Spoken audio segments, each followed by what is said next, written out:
திரு ஸ்ரீதரன் அவர்களுக்கு கட்சி பல தடவைகளில் ஆலோசனை கொடுத்திருக்கிறது. இறுதியிலேயும் ஒரு அறிவுரையாக அவருக்கு சொல்லப்பட்டதை அவர் செய்யாத காரணத்தினாலே அவரை அந்த பதவியிலிருந்து விலக்கி இருக்கிறது.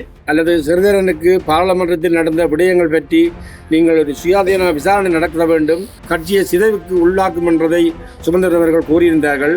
கட்சி சிதைந்துதான் இருக்கின்றது என்பதை நாங்கள் மக்களாகிய நாங்கள் அனைவரும் உணர்வோம். முல்லைத்தீவு கருத்துரை பற்றிலும் அப்படிப்பட்ட கட்சியில் இருக்கின்றார்கள். அவர்களுக்கு ஒரு நியாயம், தமிழ் தேசியத்தின் பால் பயணிக்கின்ற ஒரு பாராளுமன்ற உறுப்பினருக்கு ஒரு நியாயம். பதில் செயலாளர் சுமந்திரன் அவர்கள் கூறிய குற்றம் நிரூபிக்கப்பட்டால் அவர் கட்சியிலிருந்து விலக்கப்படலாம் என்பதை நாங்கள் ஆணித்தனமாக சொல்லியிருந்தோம். அந்த கண்ணனை பேரணியில் நாங்கள் எங்களுடைய தமிழக கட்சி சிதைவை நோக்கி பயணிக்கின்றது.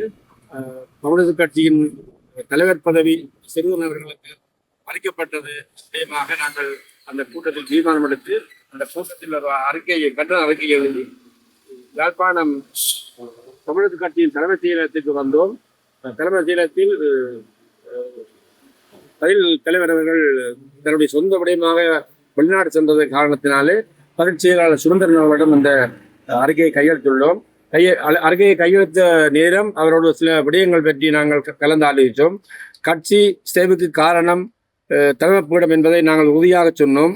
அதை அவர் ஏற்றுக்கொண்டது பாதி, ஏற்றுக்கொள்ளாத பாதியாக கதைச்சு கொண்டார். நாங்கள் ஸ்ரீதரனுக்கு பாராளுமன்றத்தில் நடந்த விடயங்கள் பற்றி நீங்கள் ஒரு சுயாதீன விசாரணை நடத்த வேண்டும். அது சுயாதீன விசாரணையின் போதுதான் அவருடைய குற்றம் நிரூபிக்கப்படும். அது குற்றம் நிரூபிக்கப்பட்டால் நீங்கள் எடுக்கும் நடவடிக்கைக்கு கட்சி எடுக்கும் நடவடிக்கைக்கு அவரை ஏற்றுக்கொள்வார் என்பதை நாங்கள் வலியுறுத்துகின்றோம். கட்சியை சிதைவுக்கு உள்ளாக்கும் என்றதை சுமந்திரன் அவர்கள் கூறியிருந்தார்கள். கட்சி சிதைந்துதான் இருக்கின்றது என்பதை நாங்கள் மக்களாகிய நாங்கள் அனைவரும் உணர்வோம். ஏனென்றால் போன பாராளுமன்ற தேர்தலில் யாழ்ப்பாணத்தில் ஒரு பாராளுமன்ற உறுப்பினர் தெரிவு செய்யப்பட்டார். தென்னிலங்கை கட்சிக்கு 3 ஆசனங்கள் கிடைக்கப்பெற்றது. இது இந்த கட்சியின் சிதைவுதான் காரணம். கட்சியின் சிதைவு என்று பார்த்தால் கட்சியில் உள்ளவர்கள் விட்டு கொடுப்புத்தன்மை இல்லை என்பதை நாங்கள் அறிகிறோம். ஒரு தலைமைப்பீடம் என்பது சில பிழைகள் சரிகளுக்கு அப்பால் தங்கள் கட்சியை வழிநடத்தி செல்ல வேண்டும். சட்டம் என்பது அல்லது கட்சியை நீக்குவது என்பது அனைவருக்கும் ஒரே முடிவாக இருக்க வேண்டும். பல பேர் இந்த கட்சியில் சில தீய செயல்களை செய்து கொண்டும் இந்த கட்சியில் இருக்கின்றார்கள். அதை நான் பேர் சொல்லி குறிப்பிட விரும்பவில்லை. யாழ்ப்பாணத்திலும் முல்லைத்தீவு கருத்துரை பற்றிலும் அப்படிப்பட்ட கட்சியில் இருக்கின்றார்கள். அவர்களுக்கு ஒரு நியாயம், தமிழ் தேசியத்தின் பால் பயணிக்கின்ற ஒரு பாராளுமன்ற உறுப்பினருக்கு ஒரு நியாயம் என்ற வகையில் தான் நாங்கள் இன்று கேள்வி கேட்டோம். அதற்கு தாங்கள் அனைத்து உறுப்பினர்களும் சேர்ந்து ஒரு நல்ல முடிவெடுத்து ஒரு விசாரணை நடத்தி அந்த விசாரணை மூலமாக அவருடைய குற்றம் நிரூபிக்கப்படும் என்றதை உறுதினார். நாங்கள் சொன்னோம், குற்றம் நிரூபிக்கப்பட்டால் அவருடைய பதவியை நீங்கள் பறிப்பதற்கு தயார். அவர் பப்ளிக்கு அந்த டான் டிவியில் ஒரு பேட்டி கொடுத்திருந்தார். என்னுடைய வெற்றித்தலைவை நான் வாக்களித்தது உறுதிப்படுத்தி இருந்தால் என்னுடைய பதவியை திறக்க நான் தயாராக இருக்கின்றேன் என்று கூறியிருந்ததை நாங்கள் இங்கே வலியுறுத்தியிருந்தோம். ஆகவே அவருடைய குற்றம் நிரூபிக்கப்பட்டால், இங்கே தமிழக கட்சியின் பதில் செயலாளர் சுமந்திரன் அவர்கள் கூறிய குற்றம் நிரூபிக்கப்பட்டால் அவர் கட்சியிலிருந்து விலக்கப்படலாம் என்பதை நாங்கள் ஆணித்தனமாக சொல்லியிருந்தோம். ஆகவே ஒரு சுயாதீன விசாரணை ஒன்றை நடத்தி அவருடைய குற்றம் செய்திருந்தால் அது விதிக்கப்பட வேண்டும் என்று நாங்கள் கேட்டுக்கொண்டோம். அதற்கு இணங்க வருங்காலங்களில் அதை பற்றி நாங்கள் யோசிக்கின்றோம் என்று எங்களுக்கு சொன்னதன் காரணமாக நாங்கள் இன்று இந்த கலந்துரையாடலை முடித்து வெளியில் வந்துள்ளோம். கிளிநொச்சியில் இலங்கை தமிழரசு கட்சியினுடைய தற்கால சிதைவுடைய காரணமாக கண்டன ஒரு கூட்டம் ஒன்று குற்றவாள மண்டபத்திலே கிளிநொச்சி மாவட்ட பொது அமைப்புகளுடைய ஒன்றியத்தினரால் ஒழுங்கு செய்யப்பட்டிருந்தது.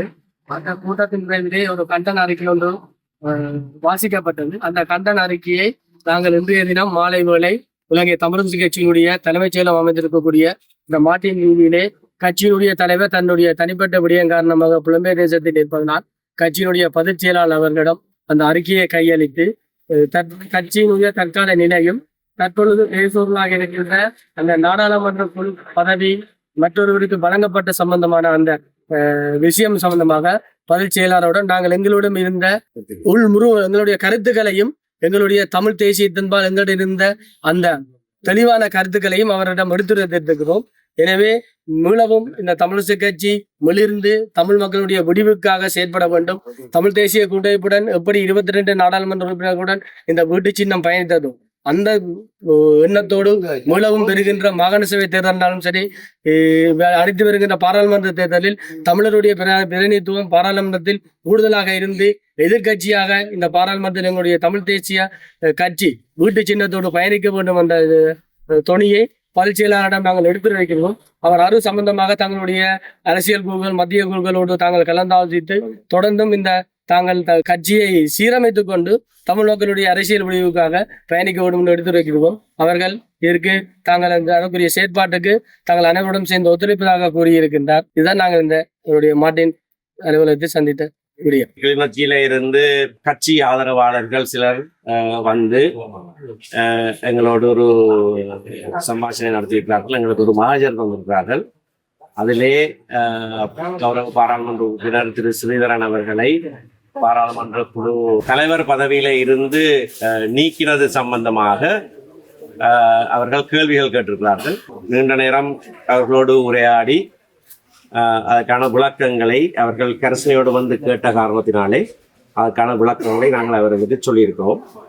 இதை பகிரங்க வழியிலே நாங்கள் சொல்வதில்லை என்றால் உட்கட்சி விவகாரம். ஆனாலும் எங்களுடைய கட்சி மக்களுக்கான கட்சி. மக்கள் கரசனையோடு இந்த கேள்விகளை கேட்டால் நாங்கள் அவர்களுக்கு பதில் சொல்ல கடமைப்பட்டவர்கள். அந்த ரீதியிலே இந்த விடயங்கள் எப்படியாக நடந்தது, இது ஒரு வருட காலமாக நிகழ்ந்து கொண்டிருக்கிற சில விடயங்கள் திரு ஸ்ரீதரன் அவர்களுக்கு கட்சி பல தடவைகளிலே ஆலோசனை கொடுத்திருக்கிறது. அதன் பிறகுதான் இறுதியிலேயும் ஒரு அறிவுரையாக அவருக்கு சொல்லப்பட்டதை அவர் செய்யாத காரணத்தினாலே அந்த பதவிக்கு அவரை நியமித்த எங்களுடைய அரசியல் குழு தற்காலிகமாக அவரை அந்த பதவியிலிருந்து விலக்கி இருக்கிறது. தற்காலிகமாக கௌரவ சாணக்கியன் ராசமாணிக்கம் அந்த பதவியை பொறுப்பேற்பார். ஏனென்றால் அந்த பதவிக்குரிய கர்மங்களை பொறுப்புகளை இது வரைக்கும் நிறைவேற்றியவரும் அவர்தான். அதுவும் ஏற்கனவே அரசியல் குழுவிலே எடுக்கப்பட்ட ஒரு தீர்மானம். ஆகையினால இந்த தற்காலிக ஏற்பாடு செய்வதற்கு ஏன் நேர்ந்தது என்ற விளக்கத்தை அவர்கள் கருத்தினையோடு வந்து கேட்ட காரணத்தினாலே அவர்களுக்கு நாங்கள் சொல்லி இருக்கிறோம். அதை பகிரங்க வழியிலே நான் இப்பொழுது சொல்வதற்கு தயாரில்லை. பகிரங்க வழியிலே சொல்ல வேண்டிய தேவை ஏற்பட்டால் அந்த வழியிலே நாங்கள் அதனை சொல்வோம்.